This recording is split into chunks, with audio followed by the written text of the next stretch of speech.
Hoje você vai aprender. Hoje você vai aprender sobre batalha espiritual.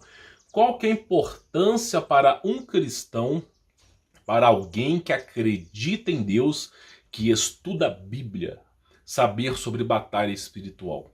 Se você é cristão, se você estuda a Bíblia, principalmente a Nova Aliança, é preciso entender que Jesus Cristo fala sobre maus espíritos, sobre demônios, principados, potestades, tronos, e isso está intimamente ligado à nossa realidade.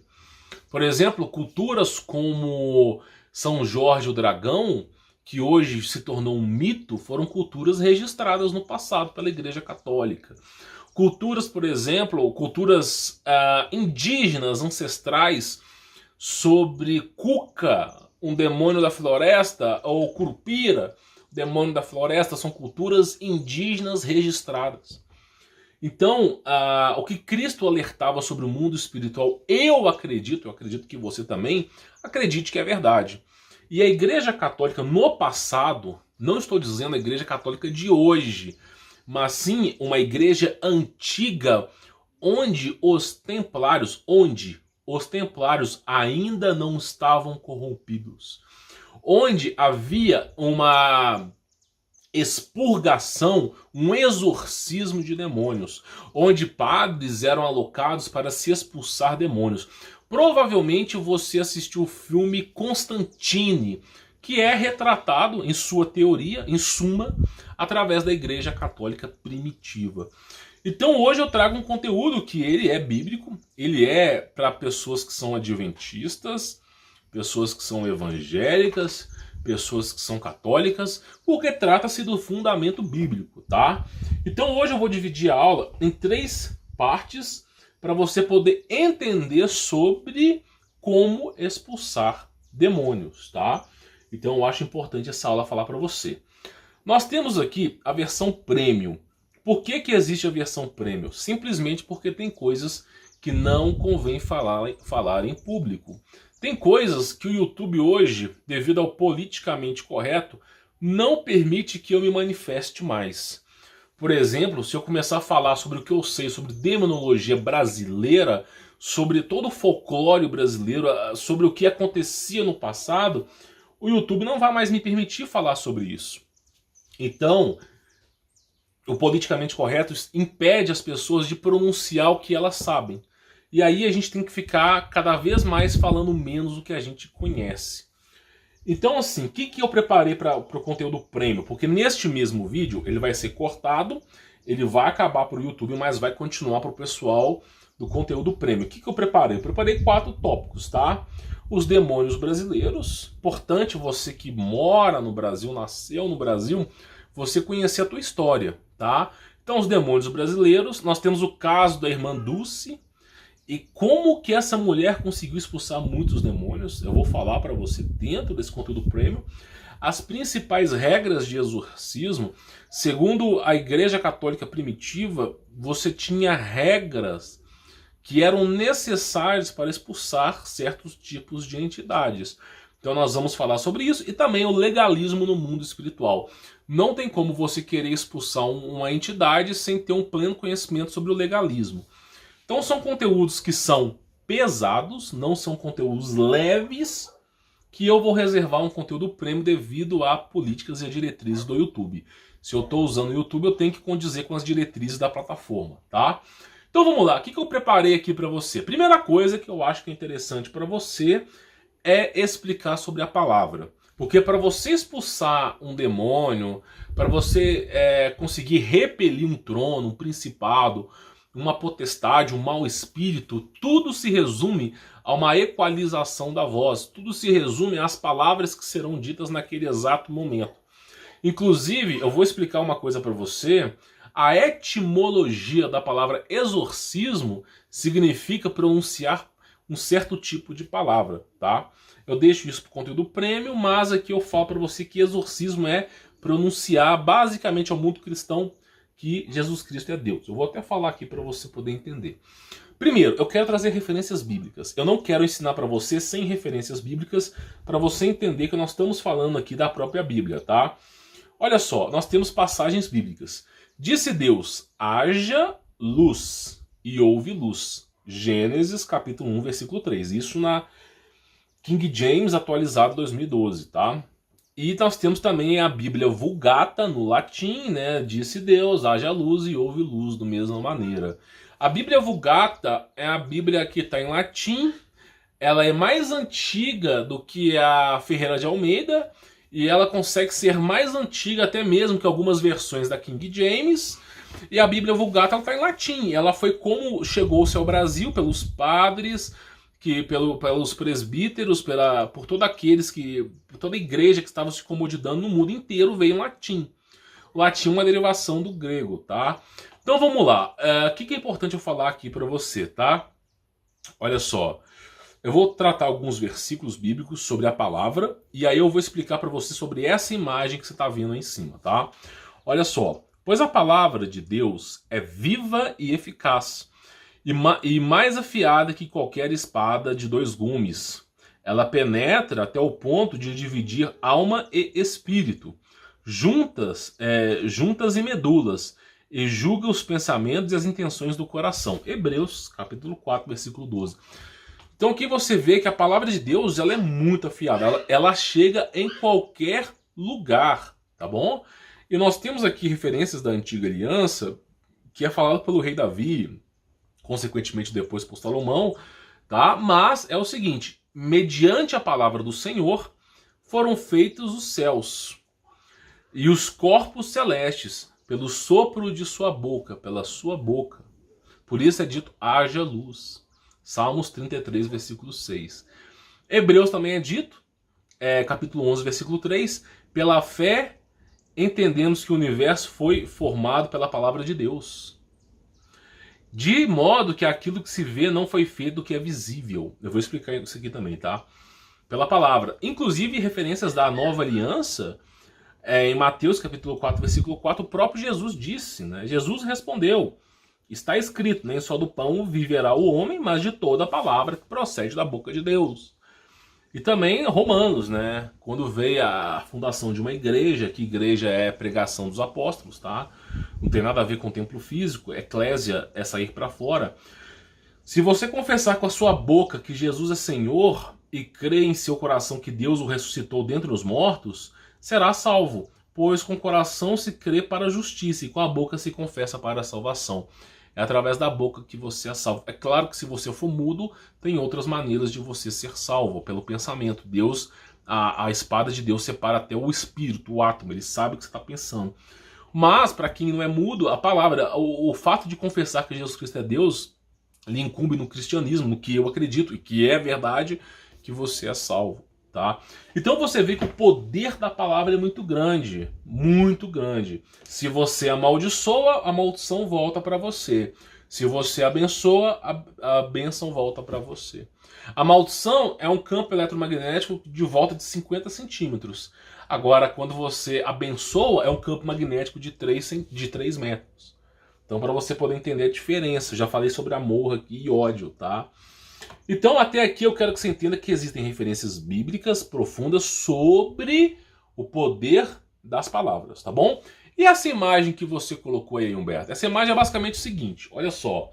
Quando Deus disse, haja luz, houve manifestação vibracional, as palavras.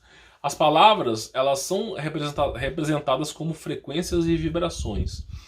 Existe uma matéria na faculdade que ela é bem precária, mas ela consegue descrever a formação de um universo. Por exemplo, a matéria chama cálculo, tá, de integral e derivada. E quando você vai integrando aos sistemas, você cria grandes coisas, como o universo, por exemplo. E quando você deriva e vai derivando, você chega no sumo átomo e na razão existencial, bem lá embaixo. Então aqui eu deixei uma imagem falando sobre integral derivada, que é através das frequências, quando você calcula aquilo, quando você utiliza a matemática por trás, você cria a formação de objetos. Esses objetos são representados na física, em suas leis de força, gravidade, força centrípeta, força centrífuga, e do micro ao macro. E aquilo vai se transformando em macro, vira o ser humano, vira a Terra, vira o cosmos, o universo, vira aquilo existencial que a gente conhece. Então é a grande justificativa do porquê Deus criou tudo, através da palavra. Então a palavra tem poder. Tá bom? Eu quero que você lembre disso. A palavra tem poder. Uma aula para expulsar demônios tem que ser lembrada. A palavra tem poder. A segunda coisa que eu preciso dizer aqui é sobre o jejum, tá? Eu tenho que fazer um alerta, vou fazer no final, mas é sobre o jejum, tá bom? Por que o jejum é importante? O jejum está presente na antiga aliança e está presente na nova aliança também. O jejum ele tem que ser feito para a pureza do seu coração, para um expurgo dos sentimentos ruins, tá? Ah, Humberto, mas eu não entendo esse conceito de jejum, não entendo esse conceito de jejum. Do que se trata jejum, por exemplo? Deixa eu te explicar para você poder entender. É uma analogia, mas eu acho que é fácil de entender. Se você comer 2 feijoadas, por exemplo, você tem um prato de feijoada gigante, meio quilo. Aí você foi lá, como dizem os pedreiros, né? Bateu uma feijoada, comeu um prato. Aí você foi lá comer outro prato de feijoada, comeu 1 quilo de feijoada. 1 quilo. Aquela feijoada bem gordurosa. Deixa eu te fazer uma pergunta. Você vai conseguir ler um livro depois que você bater uma feijoada? Você vai conseguir estudar? Você vai conseguir ter concentração? A única coisa que você vai desejar é descansar, é ter uma rede. Você vai passar até mal, se começar a suar com isso. Então, simplesmente, quando você come muito, tá? Eu sei de experiência própria, que quando você come muito, você não consegue raciocinar bem.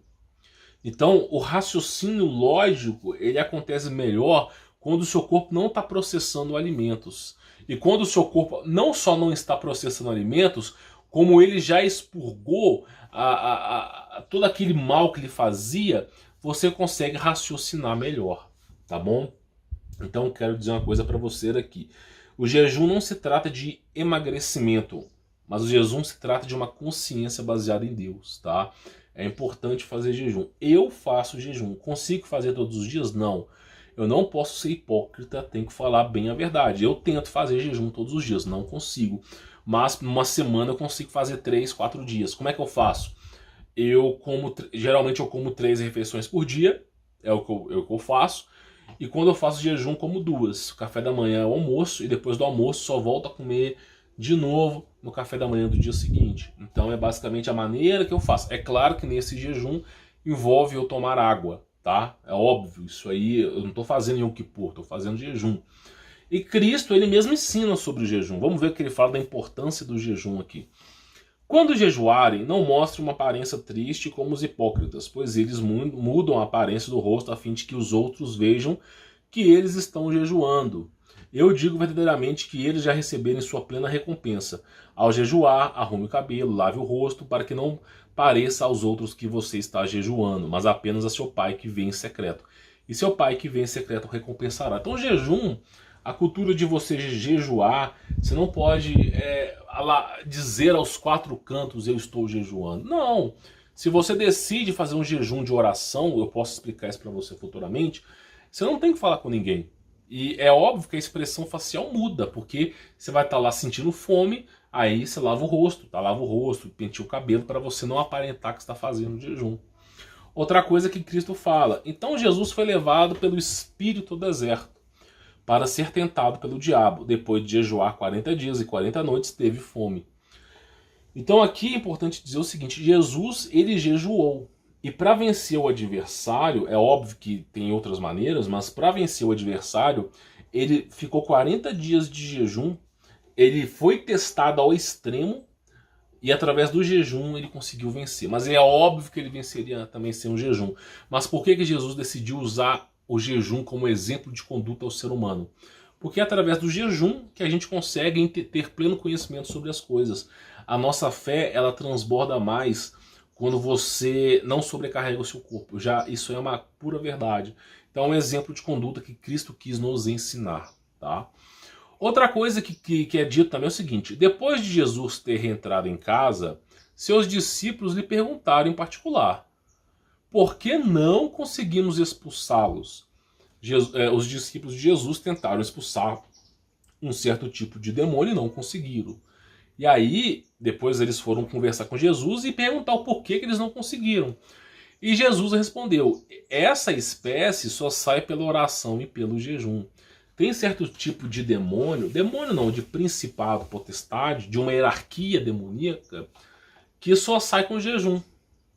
Então, muitas vezes, numa batalha espiritual, por exemplo, não sei se você faz parte de uma congregação cristã, se você faz parte de uma igreja evangélica, adventista, católica, eu não sei, mas tem congregações que existem batalhas espirituais. Entra uma pessoa que quer fazer o mal, o infiltrado, o cara vai lá, descobre e faz uma campanha de oração. E muitas vezes você consegue ter forças para enfrentar o adversário através do jejum. Ah, mas se eu ficar sem comer, Humberto, eu vou desmaiar.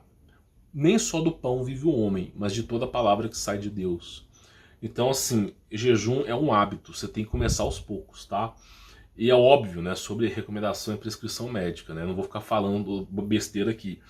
Agora tem Atos dos Apóstolos também. Tinham perdido muito tempo.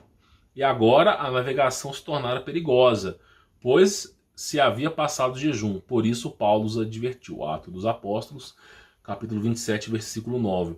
Então, isso é até um fato científico. A glândula pineal, que ela é responsável pela consciência humana, você pode perder 90% do seu cérebro e ainda estar vivo, mas se forem lhe removido apenas a glândula pineal, você está morto. A glândula pineal, ela trabalha melhor quando você não tem alimento ingerido em seu corpo. Aí ela consegue trabalhar melhor quando você pratica um jejum. É óbvio que tem um limite, né? O seu corpo, ele vai, conforme você vai fazendo jejum, a carne começa a querer lutar contra o espírito, tá? Mas ela funciona melhor em jejum. Outra coisa é o seguinte, ó, Paulo e Barnabé designaram-lhes presbíteros em cada igreja. Igrejas são pregações dos apóstolos, tá? Eles se reuniam para poder pregar o evangelho e também escreviam cartas, geralmente eram 100, 150 cópias daquilo que era escrito, espalhava pelos 4 cantos da terra, tá? Então reuniam tendo orado e jejuado, eles os encomendaram ao Senhor em quem haviam confiado. Então, até o apóstolo Paulo, depois da morte e ressurreição de Cristo, os caras ainda oravam e jejuavam. Então, até aqui, o que você precisa entender? O jejum, ele é muito importante. Inclusive, eu coloquei um texto de Isaías aqui sobre a hipocrisia de jejuar e no dia seguinte querer falar mal do próximo, querer fazer o mal ao próximo. Não, jejuar, você jejuou, tenta manter a conduta. Então, o que eu quero que você entenda? Até aqui, é importante você entender o poder das palavras, isso é óbvio, tá? Eu acho importante você entender que a palavra tem poder. Se você quer travar uma batalha espiritual, expulsar demônios, você tem que entender que a palavra tem poder.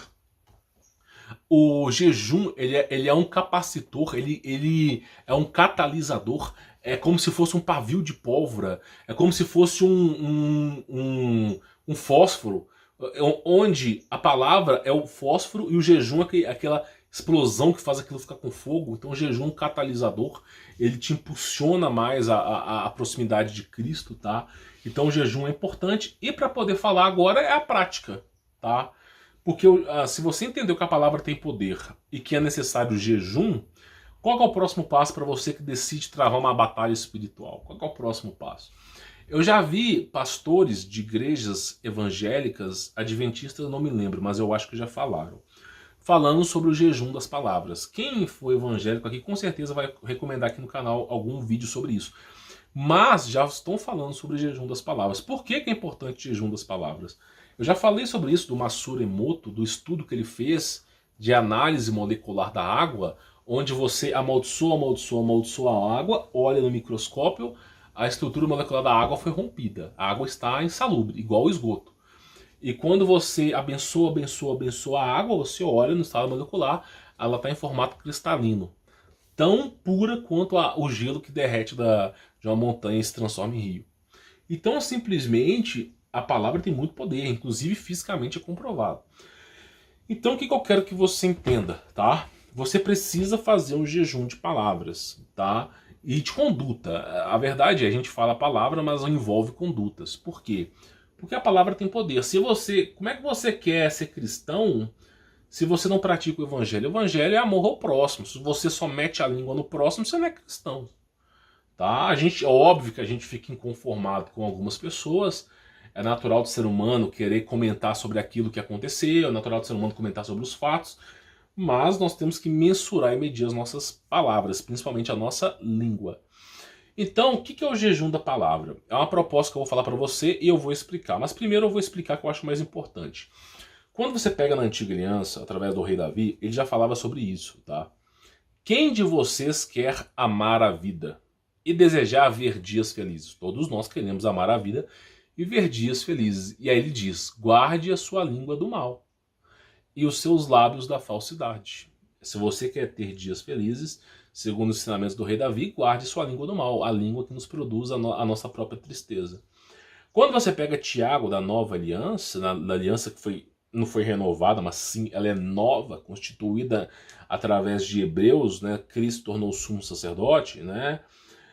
Segundo a ordem de Melquisedeque, quando você sabe que Cristo é a nova aliança, nós temos aqui também ensinamentos profundos sobre isso, que até são condizentes com a antiga aliança. Por exemplo, Tiago, capítulo 3, versículo 2 fala: todos tropeçamos de muitas maneiras, isso é verdade. Se alguém não tropeça no falar, tal homem é perfeito. Todos nós tropeçamos ao falar aqui, sendo também capaz de dominar todo o seu corpo. Aquele que consegue não tropeçar no que fala, esse domina até mesmo o seu corpo. Porque é a palavra que destrói. Por exemplo, Adão e Eva cobiçou Adão a comer do fruto proibido através da palavra. A serpente cobiçou Eva através da palavra. Então são coisas que são palavras, entendeu? É importante você discernir isso. Outra coisa, tá? Tiago, ele fala também, em capítulo 3, versículo 7, sobre o mal do mundo. O que é o mal do mundo? Ele fala assim, ó: toda espécie de animais, aves, répteis e criaturas do mar doma-se e tem sido domada pela espécie humana. É domável, tá? A língua, porém, ninguém consegue domar. É um mal incontrolável, cheio de veneno mortífero. A língua ninguém controla. Então o mal, o lugar que o ser humano não tem domínio é sobre a própria língua. Tá? É importante, a mesma língua te condena, a mesma língua ela faz com que você seja salvo. Tá? E diz assim Salmos, né?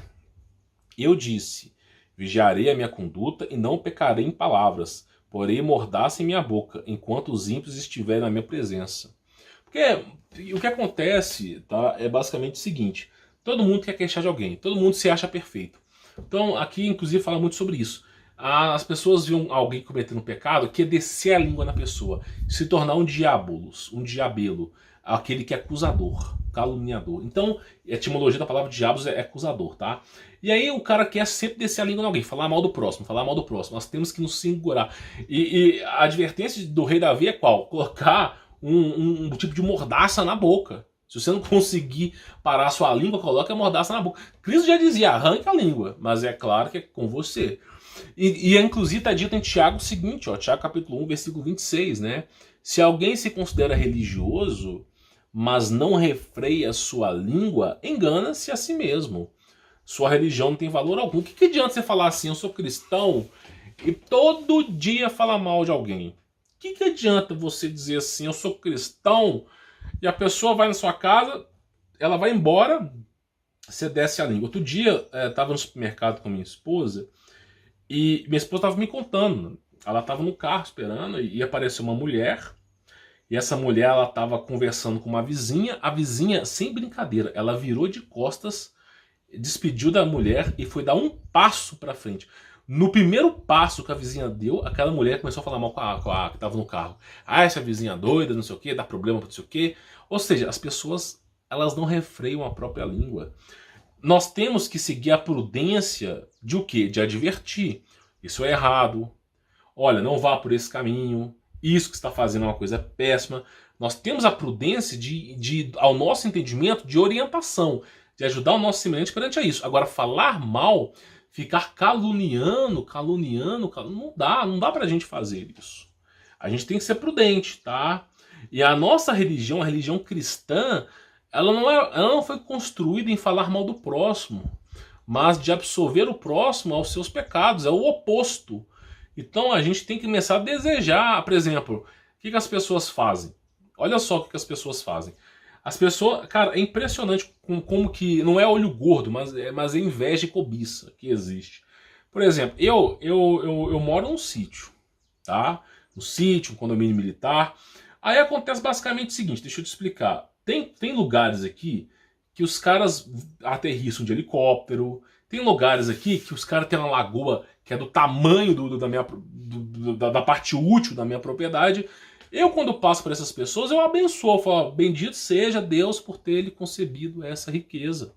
Bendito seja. Vamos abençoar. Se você deseja ter algo que você gostou e agradou, não que eu goste de ter uma lagoa imensa, não, longe disso, os meus anseios não são materiais, mas se você deseja, bendito seja. O seu vizinho comprou um carro, conseguiu comprar, está pagando prestação, bendito seja Deus por ter possibilitado que ele pudesse comprar um carro. Comece a abençoar. Você quer arrumar um emprego fácil, rápido? Em vez de você reclamar, comece a abençoar as pessoas. Rapidinho você arruma um emprego. Você quer simplesmente tá precisando de dinheiro, começa a abençoar as pessoas. Se você sempre se queixa e reclama, é impressionante como o mundo ele se reestrutura contra você. Então isso que eu acho importante falar para você. Então é o seguinte, pro pessoal do YouTube, tá? Pro pessoal do YouTube, eu me despeço de vocês, tá? Eu me despeço de vocês. E pro pessoal, tá? Pro pessoal aí da área Premium, nós temos um conteúdo aí a se falar, tá? O vídeo continua, tá? Pro pessoal Premium, mas pro YouTube eu me despeço de vocês, tá bom? Então pro YouTube eu vou ficando por aqui. E pro pessoal da área de membros nós vamos continuar. Bom, falado aqui para você sobre o poder das palavras, o poder do jejum, e principalmente o jejum das palavras, vamos falar um pouco sobre os demônios brasileiros. Por que eu tenho que conhecer os demônios brasileiros, tá? Particularmente, o conceito demonológico, ele está presente no mundo inteiro. O mesmo bicho ruim que atrapalha a vida de alguém lá na Antártica atrapalha no Brasil. Só que no Brasil já tem esse nome para isso, tem estudos sobre isso. Por exemplo, a cuca, coca, coco, tá? São derivações do mesmo nome. Era o dragão que foi morto pelos São Jorge, né, em sua cultura Portugal, que foi assemelhado ao Brasil por um ser que tentava sequestrar crianças, né, o mundo espiritual. Se é verdade ou não, eu não sei, são fatos curiosos, né? E inspirou Monteiro Lobato em sua obra literária O Sítio do Pica-Pau Amarelo. Cuca, bem dizer, era um tipo de reptiliano, um tipo de espírito, não sei, um tipo de alguma coisa que tinha que se tomar um certo cuidado. E nasceu-se essas lendas. Por exemplo, Curupira, no folclore brasileiro, tá, é um personagem descrito como um anão, forte e ágil de cabelos ruivos, que possui os pés virados para trás, né? E ao caminhar confunde as pessoas. Então as pessoas se enfiavam no meio do mato e perdiam. E atribuiu esse fato de se perder a Curupira. Só que uma coisa importante falar, quando você tá no meio do mato, cara, umas coisas estranhas começam a querer aparecer, tá? E se reúne teorias, né, falando sobre isso. Inclusive Curupira, se não me falha a memória aqui, ó, ele é conhecido na mitologia brasileira como o demônio da floresta, tá? Que faz falsos sinais para as pessoas. Por exemplo, o papel dele é atrapalhar você de encontrar o caminho correto. Então basicamente é isso. Então teve esses negócios. Inclusive, por exemplo, Boi da Cara Preta, que está presente com cantos de ninar para criança. Nada mais do que Baal, um demônio que pedia sacrifício de bebês. Tem que tomar muito cuidado com aquilo que você fala, isso é óbvio, né? Pega esse menino que tem medo de careta, você acha falando de um bebê. Então são coisas que existem. Por exemplo, às vezes o cara fala assim, demônio não existe. É uma questão pessoal de crença.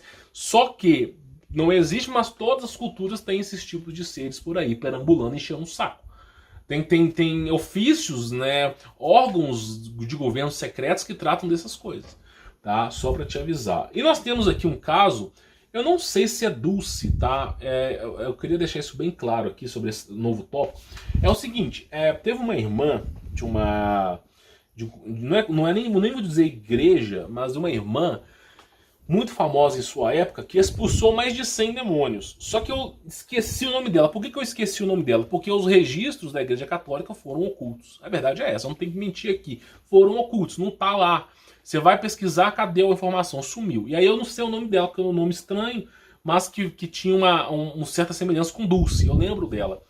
E o caso dessa irmã é o seguinte: ela foi visitar um convênio de irmãs, de freiras com padre, e chegou lá, as freiras estavam falando em línguas, falando com anjos, mansas, meigas, e aí essa irmã chegou e: vem cá, irmã, vem cá, estamos falando com o anjo Miguel está do meu lado, estamos conversando com Miguel aqui. E essa irmã olhou, começou a investigar essa história de falar com um anjo, não sei o quê, e começou a constatar que naquele convênio não se comia carne. As irmãs tinham parado de comer carne há muito tempo. E um curioso fato é que Hitler também estudou sobre isso. Não tem informações oficiais, mas ele estudou sobre isso. Que o fato de não comer carne ajuda você ao demônio se manifestar dentro de você. Tem culturas antigas que falam, inclusive a Bíblia fala sobre o poder, sobre domínio sobre os animais, por causa disso. O fato de você comer carne fortalece o seu corpo, prende o teu espírito, para que os demônios não consigam influenciar tanto. E essas irmãs tinham parado de comer carne, começaram a enxergar, a ver, conversar. Miguel tá aqui, arcanjo Gabriel. E a irmã falou assim: deem carne a essas mulheres imediatamente. Começou a dar carne, em pouco tempo todas elas pararam de falar com esses seres. Foi constatado que todas elas estavam falando com o demônio. Foi um caso de uma igreja católica que teve uma pequena repercussão, depois foi abafado o caso. E foram mais de 100 demônios expulsos, tá? Então, assim, é um caso, a documentação desse caso tá oculta, então vamos tratar isso como mitologia, né? Mas tá, é algo que eu acredito. E nós temos regras de exorcismo, tá? Regras de exorcismo, Humberto? Sim, regras de exorcismo. Por que tem que ter regras de exorcismo? Olha só, preste atenção. Nunca expulse um demônio encostando nele. Já parou pra pensar nisso? Muita gente quer expulsar demônio colocando a mão na testa. Não, cara, escuta. Uma coisa é a pessoa, é um teatro na igreja evangélica. Que existe. A igreja evangélica tem teatros. Tá? É um cinismo. Muitas, não são todas. Não são todas. Mas é teatro. Agora, um demônio de verdade, quando ele se manifesta numa pessoa, o tom de voz muda, a frequência das palavras muda, a força da pessoa muda e coisas estranhas começam a acontecer, como piscar de luz, sombras sobre a casa, objetos se movendo, rodando, documentado. Eu, inclusive, já expulsei demônios, eu vi isso visualmente. Tá? Uma garrafa se mexendo sozinha, sem nada. Copos caindo e quebrando. Cadeiras se mexendo. Eu presenciei isso numa execução que eu fiz de demônio. E, claro, convém você acreditar ou não. Mas eu entendi que não se deve colocar a mão. Tá? É claro que se o demônio for até você, você tem que expulsar. Só que geralmente ele não vai até você. Tá? A regra é o seguinte. Porque quanto mais próximo ele estiver da palavra de Jesus, mais fácil ele sai. Então a tendência do demônio nunca tá próximo de você. Porque aí fica mais fácil. Se ele correr para você, você fala em nome de Jesus com convicção, você tira ele rapidinho. Então a tendência deles é nunca tá próximo de quem tá fazendo exorcismo. Então você nunca pode fazer exorcismo próximo da pessoa que está endemoniada. Nunca utilize vidro, tá? Vidro, espelhos. Eu vou falar sobre espelho negro aqui, tá? O espelho são portais, né, em culturas antigas, que os índios, por exemplo, têm pavor de espelho. Por quê? Porque ali são portais que trazem entidades. Inclusive a água é representada na mitologia antiga como portais para entidades. Então espelho, inclusive tem registros de igrejas antigas que até originou o filme Constantine. Se tiver espelho próximo ao demônio, ele foge e volta. Não pode ter espelho próximo. E espelho negro, que era usado como ritual de magia negra na Idade Média, no século XVI, que foi a caça às bruxas, quando se deparava com o quê? Espelhos negros. Hoje nós temos espelho negro, smartphone é espelho negro, tela de computador, monitor de notebook, tudo é espelho negro. Então espelho negro existe, tá? E faz comum uso nos nossos dias de hoje. E também nós temos o quê? Quartos úmidos, abafados, mofados, luzes apagadas. Tudo isso aí proporciona ao demônio querer estar próximo de você. Tá? E claro, a palavra exorcismo é o ato de fazer jurar. Se você fazer aquela pessoa jurar em nome de Jesus, o demônio sai. Porque é o legalismo, é o mundo espiritual. Então o exorcismo significa, a palavra etimológica é o que? Fazer a pessoa jurar em nome de Cristo. Se a pessoa que está sendo exorcizada, ela jurar em nome de Jesus, o demônio sai. Por isso que a possessão demoníaca, a paralisia do sono, possessões de extraterrestre, a pessoa não consegue falar. Ela fica... Já aconteceu comigo, ela não consegue falar. Ela tenta falar, não consegue. Quando ela consegue falar o nome de Jesus, toda a manifestação some. Então você tem que fazer com que a pessoa aceite Jesus. Toda vez que você for expulsar um demônio, você tem que fazer com que a pessoa confesse que Jesus Cristo é Deus, confesse que Jesus Cristo é Deus, tá? Eu até deixei aqui umas referências para você. E claro, nós estamos no mundo do legalismo. O que é o legalismo? O legalismo é, de maneira geral, filosofia política que sustenta o poder da lei. Legalismo é o quê? É o demônio querendo acusar você nos céus a Deus através da lei. O que é o legalismo? Você pecou, se arrependeu, mas o demônio vai ficar lembrando Deus sobre aquela lei. Ele quer te condenar com aquilo ali. Então o demônio, ele fica te rodeando, esperando você pecar para te acusar. Isso é legalismo. Você tem que tomar muito cuidado. Muitas vezes você peca e Deus fala, não, olha, ele ainda vai se reconciliar. Mas o demônio fica esperando. Na hora que você peca, ele já começa a te acusar. Isso é o legalismo do mundo espiritual antigo. Por isso tem que tomar muito cuidado, tá? Isso que resume o nosso universo cosmológico espiritual, sobre legalismo. O demônio querendo acusar para te condenar e Cristo querendo te absolver para te salvar. Por isso é importante você perdoar os seus próprios pecados em nome de Jesus, tá? E quando alguém chegar até você pedindo perdão pelo pecado, você perdoar, para você não cair em legalismo nem aquela pessoa, tá? Bom, esse PDF Premium está disponível para você, para download, tá? Inclusive tem esse vídeo também para você poder assistir, tá? Vou ficando por aqui, sou Humberto Voltz, forte abraço.